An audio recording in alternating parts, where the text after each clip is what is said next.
Screenshot everybody! Meron na naman nahuli, pero sa panahon ngayon, hindi naman lalaki. Ito naman, babae naman! Kasi gusto niya daw maramdaman ang naramdaman ng boyfriend niya nang niloko siya. Tangpalusot yan! Pag-usapan natin yan! Ano game?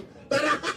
Let's start, girl! Thesis ba to o experiment? Ginawa mong control group ang dalawang lalaki. Matindi! Ang isa, jowang mahal daw. Tapos yung isa, driver, food service, at roommate.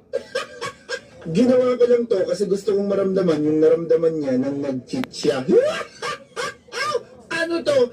Empathy o exchange program? Dalawang lalaki, be, hindi sapat ang isa. Dapat may field test. So, niloko ka, kailangan mo rin mangloko ng iba. Ikaw na matindi. May jowa, may other guy. May feelings, may motherfucking screenshots. Hindi ka nahuli dahil umamin ka. Nahuli ka dahil yung tropa mo mismo, saludo sa'yo ate pala, nag-send ng mga screenshot. Sariling kampo mo yung lumaglag sa'yo. Kasi napagod na sa kagaguhan mo. Dapat nakinig ka na lang kasi nang ina-advisean ka ng tropa mo. Yan, pinush mo pa. Ha!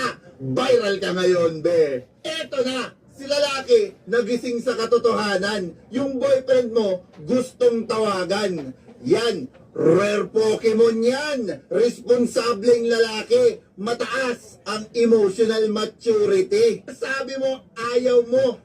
Wag muna. Mahal ko pa siya. Ayoko pang makipag-break.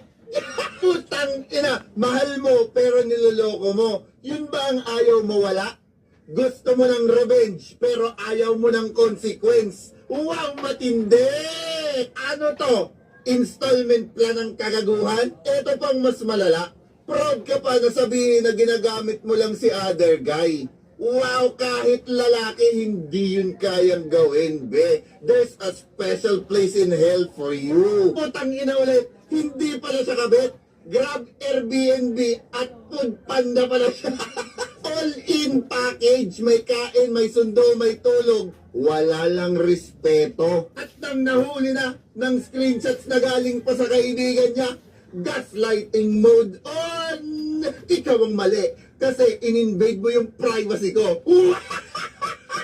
Tangina mo! So wait lang, hindi na ngayon issue yung pagloloko. Ang issue na ngayon, yung nakita. So ngayon, pwede kayo manggamit ng tao basta wala